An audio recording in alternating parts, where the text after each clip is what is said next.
Y'all already know, non-meta Mandem back again, and today we are bringing you something special. One of us actually placed top 16 Niagara Falls Regionals August 31st, 2024 Dragon Ball Super Fusion Room. Okay, when one of us makes top 16, all the non-metas make top 16. So Jamal and I, we made the top 16. But today I'm going to show you a little deck profile of Blue Vegeta going X1 in the regionals. Okay, so let's get to it. So obviously we're starting off with the Ice King Vegeta from the starter deck, the Blue Vegeta starter deck, FSO2. 4 copies of Pilaf, FBO1, number 56. 4 copies of Bulma, gotta have his wifey, FBO2, number 56. 4 copies of My Future from FBO2, she's number 62. 4 copies of Trunks Youth from the starter deck, FSO2, number 8. 4 copies of Videl, FBO3, number 42.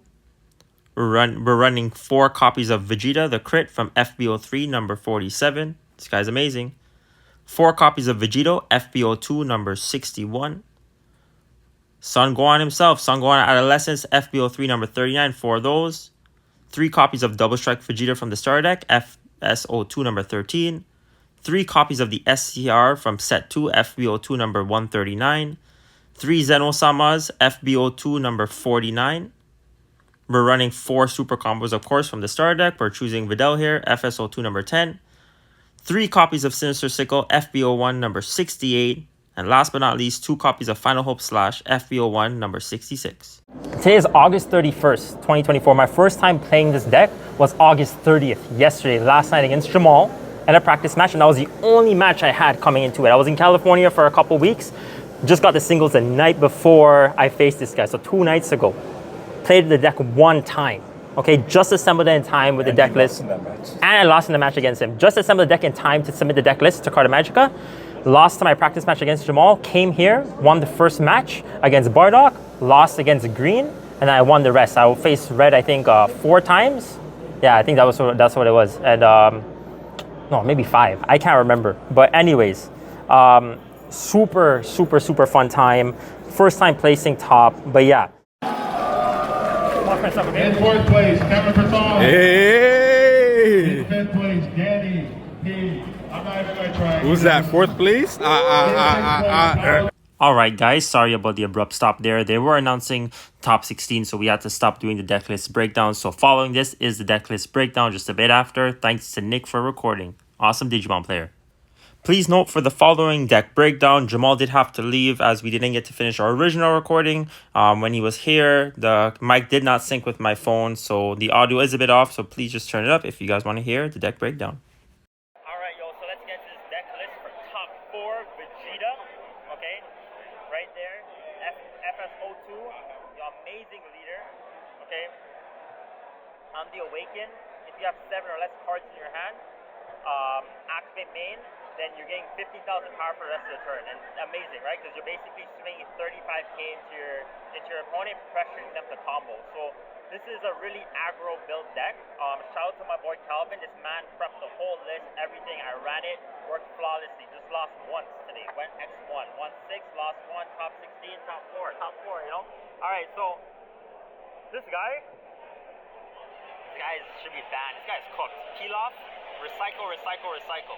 Basically, if you're playing him, you're recovering a 1-drop with the Earthling trait from your drop to your hand. So basically, if you have another peel off in your drop, you can play a peel off for 1 energy, recover a peel off, rinse and repeat. You can recover any other 1-drops that you need. Okay, so for example, Bulma, we're running 4 of her, Mai, and these 1-drop Trunks. You can recover basically, what is that? 3 different cards, 12 copies, plus the Pilaf 50. You can recover 15 cards from your whole deck with Pilaf, and they're all really useful. Like Mai, you can use late game, and I've gotten the win because of her to reduce the cost of your opponent's card, and then you're going to cards with her. Because of her, you're going to cards like Son Gohan, okay? He bottom decks 2 of their cards would cost 3 or less, but because Mai reduces their cost by 1, you can bottom deck a 4 cost because it becomes a 3 cost. So really good. And it's really easy to get Mai on board because she costs 1, and you can easily recover her if you use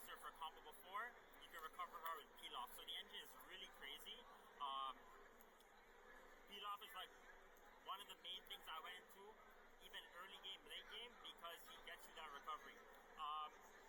If you're facing anything but green, you're aiming for these Videls. Videl's amazing. She's almost like a Pilaf, but she's recovering, I think any non-Videl, right? Yeah, any blue non-Videl Earthling with a cost of 3 or less. Okay, so you can basically recover almost any card in your deck. I'm pretty sure it's like half the deck or more. So you're aiming for her, okay? If you're playing against anything other than green. And if you're playing against green, and this is for your mulligan, sorry, what you're aiming for, and you're in your first hand. Okay, so if you're playing green, you're aiming for Vegeta because you want to crit them down really quick, okay? And ideally you want to go second, and you want to use your energy marker to go into the Vegeta and just get them down quick. And maybe even if they attack on their second turn, you're protecting your Vegeta, because you can easily get resources back with Pilaf or with the Videl. And you just want to see green go down because you know you don't want their board to grow, you don't want their energy to grow, you just want them to, you want to get them down really, really quick. And if it's not green, like I said, like red and yellow, you can go first, and you can aim for that Videl. And then ideally, because you're going first, you're drawing, where is it, Trunks Youth, or Trunks, Trunks Youth. Hopefully that could be in your first hand. Don't aim for it, but if that's your first hand, that's a free draw, right? So really, really good. These one-drops work really well. It's like super busted. Most of them are 10k combo power. And like I said, if you're running Pilaf and you're recovering a card from your drop, whether it's another Pilaf, like it's busted. It's so much combo power. It's crazy. Like I played like on one of my games, I can't remember which one I was facing, to be honest. It's been a long day. I played a Pilaf. To recover a Pilaf, normally you want to at least save one in your hand and not play it because you want to be able to recover for future turns. But because I was going for game, I played a Pilaf for one energy, recovered a Pilaf, played it for another energy, and then I played, I believe it was my next, lowered the cost of their card from a 5 to a 4, was able to pay the double strike Vegeta, and now it returns a 4, so the 5 became a 4 because of my. All for 3 energy, I was able to get my 1-drops on the board, and then going to Vegeta for the double strike because they had 2 life left, and I won because I had like 1 open energy after playing this. I used the extra card, we're only running 5 extra cards, so I go for the final hope slash to give it 20k power, and because I had all these 1-drops on the board, I gave 10k. 10k is crazy for a 1-drop, and how easy it is to get it out. Yo, I was like at 85k or whatever it was, right? Yeah, so it was like 35 plus 20 plus 30, game. Super crazy. And that was mostly against the red. The only thing I lost against was green. That's a pretty tough matchup against blue, but it's still doable, okay? But you want to crit them down. I don't think I did a good enough of a job of critting them down as I could have. It was the second match of the day. And he was a really good player too. Shout out to Alex, really good. He came second. Even if I had a bit of a better hand in the deck, I probably still would have lost. He's a really good player, okay? So really good engine, like I said. We have these Vegetos, which is really good. Vegeta is really good. If you have 7 or less cards in your hand, it reduces the battle cost of your opponent's cards by 1. And then if you play this card, you can choose one of your opponent's battle cards with a cost of 1 and bottom deck it. So basically, if they have a cost of 2 on board and you're playing this, you already reduce the cost by 1, and now you get it down to a 1. You return their 2-drop, which becomes a 1-drop, to the bottom of the deck. This deck is just really good. It's aggro and it returns cards and you recover cards. Like this deck is busted on the lows. It's crazy. But I didn't actually play Vegeta as much this whole tournament. But he's still really good to have in his deck because he's only a 3-cost, 25 power. He has 5k combo power. He's still really good, and he does come in handy. I did use him, but not as much as other cards. The main way I actually won was mostly with Vegeta. Out of the 6 wins, I'm pretty sure I won 4 times with Vegeta. So really, really good. You're ideally not putting this on board. If you guys play Masters, you'll know this. If they have 2 life left, or even 3, and you want to go down, if you want to get them down to 2, ideally you're swinging with your leader or any other card you have on board, and you're saving this for last because you're on the lows, on the reels. Some people I was versing, I could tell they didn't anticipate my double strike. They weren't trying to save their life going from 3 to 2. So I'm like, okay, that's easier for me. So because of that, I was able to play Vegeta and go for a game really easily. And I got 1 game win with the Vegito. This is a must. We're running 3 copies of the STR. Originally it was like 2, but we're doing 3. It's really good. You choose up to 1 of your points battle cards with a cost of 5 less return to their hand. He doesn't bottom deck anything, so sometimes it's a bit tricky of deciding, okay, how are you going to check these cards? Because maybe this returns a 4 to the bottom of the deck, this returns a 5 to the hand, but if you're not sure you're going to survive until next turn, do you really want to return something to their hand, especially if it has an on play or if it gives them combo power? So if you have these 2 in your hand, it's very situational. If you can go for game with the double strike, I would say go for game, obviously. This, if you have 7 or less cards in your hand, once returned during your main phase, you can restand it. So he could potentially get you game as well. It's just very situational, but definitely a must to run both of these guys in your deck. I find 2 of this is really good, and 3 worked out really well. So the numbers that Calvin provided, my buddy, it was really good for these. So you're running 2 of these guys and 3 of these. They're mostly going to be your game killers. I don't think... Yeah, I never got any other wins. So these guys went for a game. Okay, out of 6 games, these guys went for a game every time. Bulma, really, really good. I've used her a couple times. I think across 2 different matches that comes to mind, maybe more, to play her, you're giving one of your Vegeta 10k, so either your leader or your Vegeta crit. So if you're playing against green, give the 10k to him, and then you can combo her for 10k. So you're basically giving your Vegeta 20k, which is crazy for 1 cost. For 1 cost is crazy. It's on play, right? So you have to make sure you play to get it. But yeah, the versatilities of these 1-drops is crazy because they even late game you're going to them. I would say you're going to most 1-drops late game, or even late game except the trunk suit. So a late game you can put him as energy. Really, really good. Okay. Zeno, I've used a couple times. We're running 3 Zenos. Used a couple times to wipe the board clean. So if I have anything on board and I want to wipe their board, I'm swinging with my board first. Then I'm playing Zeno, and then I'm returning their whole board to the bottom of the deck in a random order. Okay. So it's really good control. If you're not sure if you're gonna survive their next turn with what they have on board, you can play Zeno, and then odds are you can probably survive until your next turn. And you can even attack with Zeno too. 20k, most leaders have 20k, right? So it's a free swing, maybe combo a little bit.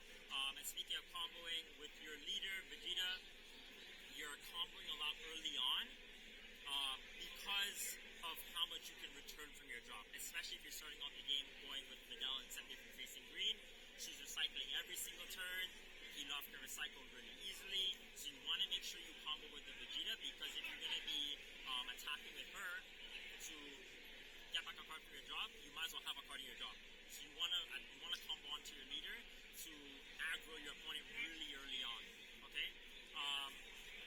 Super combos, we're running the Videls, your standard super combos. I mean, if you're going for late game, obviously all in. Otherwise, defend. Okay? You want to defend your life for 7, 8. Okay? I went most games maybe turn 3, 4, roughly. Defending my life of 7 or 8, and then after that I gradually let it drop. Maybe I overextend, so I'm like, okay, I need to take some life to my hand. I'm gonna let the opponent swing.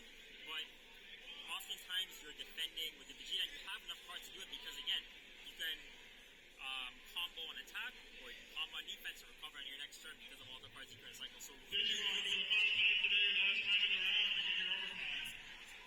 really, really good engine, okay? And let's get into our extra cards. We're only running 5, 2 different cards. This got me the game probably at least 3 times with the Vegeta, because you're playing this for 1 cost, and then your return to the hand that costs up 2 or less, and then you're giving 20k to your leader or to one of your battle cards. I never used it on my leader, but because I went for game often with the Vegeta double strike, I'm adding 20k to that Vegeta, like I said earlier, the double strike, which makes it go to 45k very easily. Or sorry, was it 55k? My bad, because he's already at 35. Let's just verify that. Yeah, he's already at 35, so 55k, really, really easy. And then even if you do not make that attack go through, you are pressuring your opponent, because they have to combo if they only have 2 life left. So if they have like 10 cards in their hand and you have like 6, and you're playing that, go down to 5, and then you're playing that, after that you go on to 4, then you have some cards to combo, and even if you're comboing down to 2 or 1, and you're going for game, oftentimes you can make them, you can win, or they're gonna kill enough enough of their hand where you're still going to survive until next turn. Either they're going to try to go for your leader or they're going to try to get us off board, but they won't be able to kill you because you're keeping your life up the whole game. I think there was one game, the closest, except where I lost, obviously. I think I went down to 2 life. That was the closest I got. Then I heard Calvin's voice ringing in my ears, Kevin, why are you going so low? So then, I made sure, okay, let me be very careful, so I started defending more.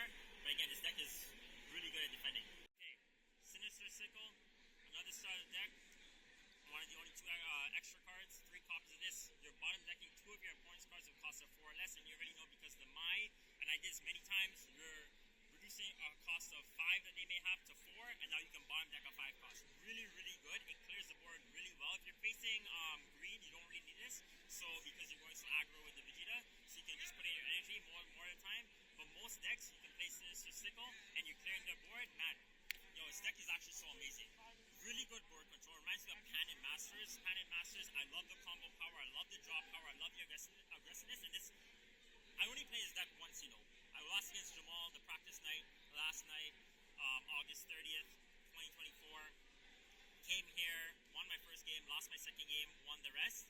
And I think I did so well, not necessarily because of the deck, but because I was so used to playing Pan. Now looking back, doing this deck list for you guys, I'm realizing how well it reflects Pan aggro.